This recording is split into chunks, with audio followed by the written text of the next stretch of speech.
Myself Dr. Sangeeta Sharma, Associate Professor, PG Department of Chemistry, Government Dungar college Bikaner. आज हम BSc part second paper third में phase rule पढ़ेंगे। आज हम partially miscible liquid system या आंशिक रूप से विलयशील द्रव के बारे में पढ़ेंगे। कई द्रव ऐसे होते हैं जो एक दूसरे में आंशिक रूप से विलयशील होते हैं। इनके परस्पर विलयता एक कैरेक्टरिस्टिक ढंग से ताप पर निर्भर करते हैं। इनके लिए एक निश्चित ताप ऐसा होता है जिस पर द्रवों की दोनों सतह परस्पर एक दूसरे में मिल जाती है और तंत्र एक प्रावस्था में आ जाता है और होमोजीनियस हो जाता है। विलयन के इस ताप को क्रांतिक विलयन ताप, क्रिटिकल सॉल्यूशन टेम्परेचर या CST या संविलयन ताप, कॉन्सोल्यूट टेम्परेचर कहते हैं। क्रांतिक विलयन ताप के मान के अनुसार हम इन तंत्रों को 3 प्रकार में बांट सकते हैं। पहला है उच्च क्रांतिक विलयन ताप वाले system with upper critical solution temperature. इन तंत्रों के क्रांतिक विलयन के ताप उच्चतम बिंदु पर होते हैं और इसमें हम फिनॉल वाटर सिस्टम को पढ़ेंगे। फिनॉल तथा जल परस्पर केवल आंशिक रूप से विलयशील होते हैं। अतः यदि हम एक टेस्ट ट्यूब में दोनों द्रव को मिलाकर हिलाएं तो हमें 2 विलयनों का तंत्र प्राप्त होगा। इसमें एक फिनॉल का जल में विलयन है तो दूसरा जल में फिनॉल का विलयन होता है। इन दोनों विलयनों का संगठन भिन्न भिन्न होता है। इस प्रकार के विलयनों के युग्म को संयुग्मित विलयन या कॉन्जुगेट सॉल्यूशन कहते हैं। ताप बढ़ाने पर दोनों द्रवों की परस्पर सॉल्युबिलिटी बढ़ती जाती है। अतः संयुग्मित विलयनों के जोड़े का यदि ताप बढ़ाया जाए तो एक अवस्था ऐसी आती है जब दोनों द्रव परस्पर पूर्णतः विलय हो जाते हैं। दोनों द्रवों को पृथक करने वाली सतह विलीन हो जाती है और एक प्रावस्था में पूरा होमोजीनियस सॉल्यूशन प्राप्त होता है। इस ताप को विलयता ताप या सॉल्युबिलिटी टेम्परेचर कहते हैं। भिन्न भिन्न मात्राओं में फिनॉल व जल लेकर हम उसके लिए विलयन ताप को ज्ञात करते हैं और इन तापों को फिनॉल की प्रतिशत मात्रा के अगेंस्ट हम इनको प्लॉट करते हैं तो हमें ये फेज डायग्राम प्राप्त होता है। इस वक्र में जो उच्चतम बिंदु C है जिस पर ताप का मान 68.1 डिग्री सेंटीग्रेड है और विलयन में फिनॉल 36.1% और जल 63.9% है।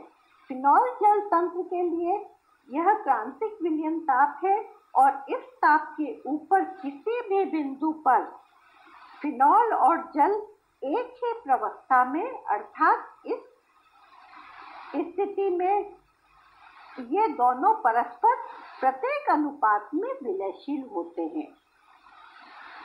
इनको इस फेज डायग्राम को देखकर हम कुछ कंक्लूजन ड्रॉ करते हैं।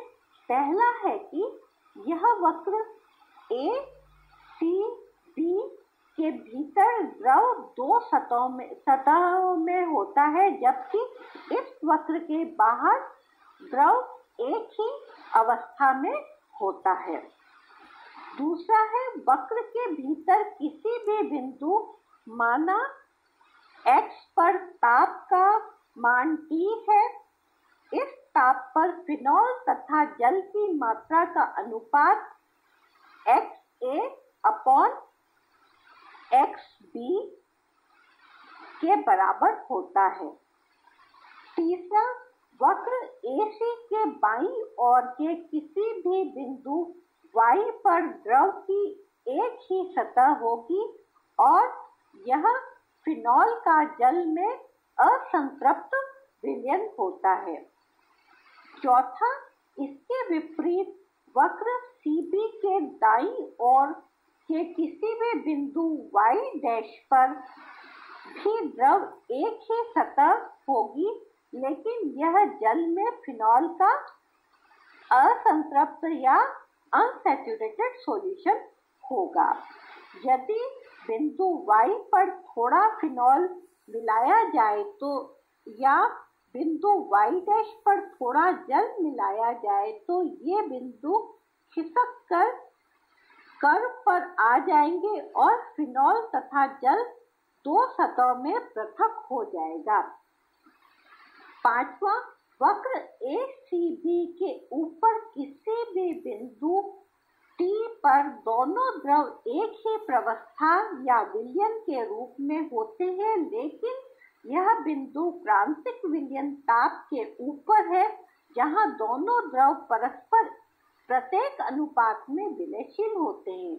अतः इस बिंदु पर विलयन में फिनॉल अथवा जल में से किसी भी द्रव की कितनी भी मात्रा मिलाई जाए, दोनों द्रव की सतह पृथक नहीं होती है और इस विलयन का संगठन कुछ भी हो सकता है।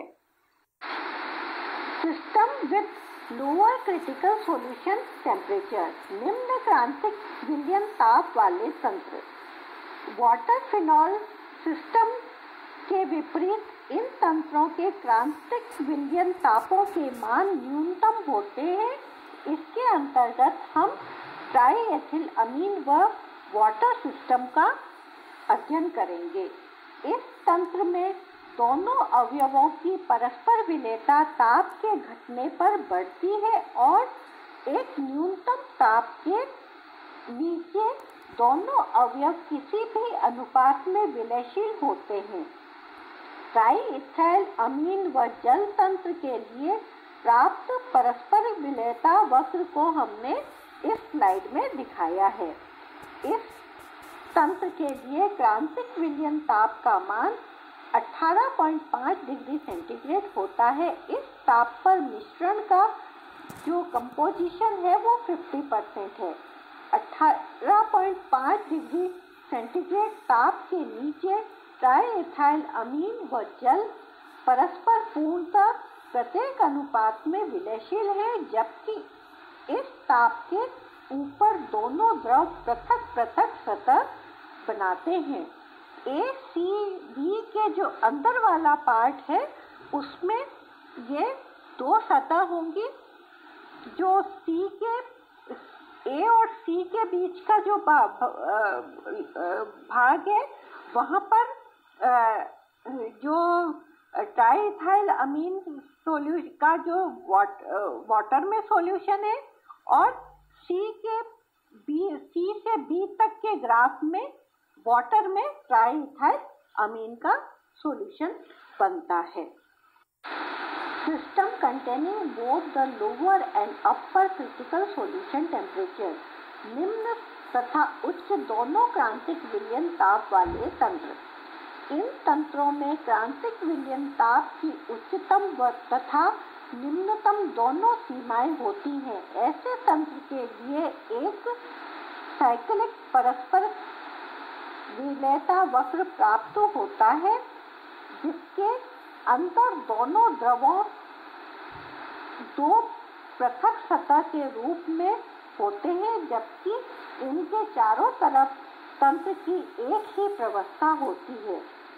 इसके अंतर्गत हम निकोटीन जल तंत्र का अध्ययन करेंगे। इस तंत्र में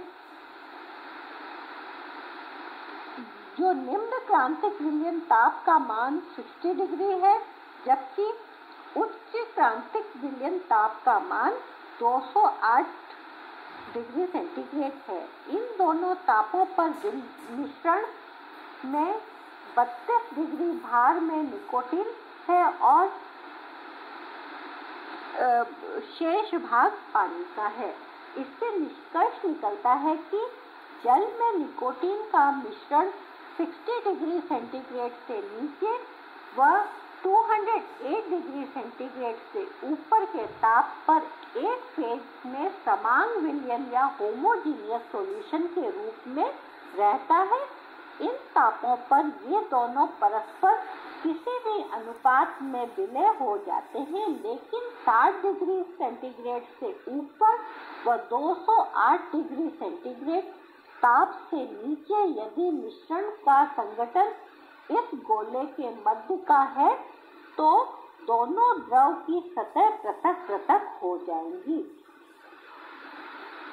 निम्नतर व उच्चतर संविलयन ताप lower and upper consolute temperature वह ताप संविलयन ताप कहलाता है जिसके ऊपर अथवा नीचे आंशिक रूप से विलयशील द्रव परस्पर हर अनुपात में पूर्णतः विलयशील हो जाते हैं। कुछ द्रव ऐसे होते हैं जैसे ट्राइइथाइल अमीन वाटर जो एक निम्नतम ताप 18.5 डिग्री सेंटीग्रेड से नीचे के ताप पर हर अनुपात में परस्पर विलयशील होते हैं। ऐसे ताप को निम्नतर संविलयन ताप या लोअर कॉन्सोल्यूट टेम्परेचर कहते हैं। इसके विपरीत कुछ द्रव ऐसे होते हैं जैसे फिनॉल वाटर जिसके ताप की एक उच्चतम सीमा 68.1 डिग्री सेंटीग्रेड होती है, जिसके ऊपर ये किसी भी ताप पर परस्पर किसी भी अनुपात में विलयशील होते हैं। ऐसे ताप को उच्चतम संविलयन ताप या अपर कॉन्सोल्यूट टेम्परेचर कहते हैं। इन दोनों के अतिरिक्त दो द्रवों की एक तीसरी श्रेणी होती है जिसमें संविलयन ताप की निम्नतम व उच्चतम दोनों सीमाएं होती हैं। उदाहरण के रूप में निकोटीन वाटर सिस्टम जो 60 डिग्री सेंटीग्रेड से नीचे और 208 डिग्री सेंटीग्रेड से ऊपर के प्रत्येक ताप पर प्रत्येक अनुपात में विलयशील होते हैं। संविलयन ताप पर अशुद्धि का प्रभाव या effect of impurity on consolidate temperature. आंशिक विलयशील द्रवों के संविलयन ताप पर अशुद्धियों का बहुत प्रभाव पड़ता है। यदि किसी एक अथवा दूसरी दोनों प्रवस्थाओं में कोई पदार्थ घोला जाए तो द्रव प्रवस्था के संगठन के साथ साथ उसके संविलयन ताप में भी अंतर आता है।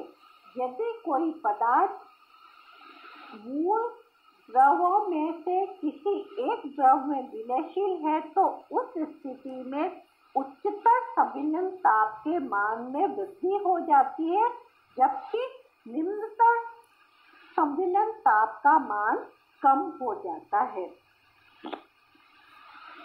इसके विपरीत यदि कोई पदार्थ दोनों मूल द्रवों में विलयशील हो तो उच्चतर संविलयन ताप में तो कमी आ जाती है, जबकि निम्नतर संविलयन ताप में वृद्धि हो जाती है। इस प्रकार के पदार्थ यदि पर्याप्त मात्रा में मिलाए जाएं तो वे द्रवों की परस्पर आंशिक विलयता को पूर्ण विलयता में बदल सकते हैं, क्योंकि निम्नतर संविलयन ताप ऊंचा होता जाए और उच्चतर संविलयन ताप नीचा होता जाए तो एक अवस्था में आकर दोनों मिल जाएंगे और द्रव परस्पर विलयशील या मिश्रणीय हो जाएंगे।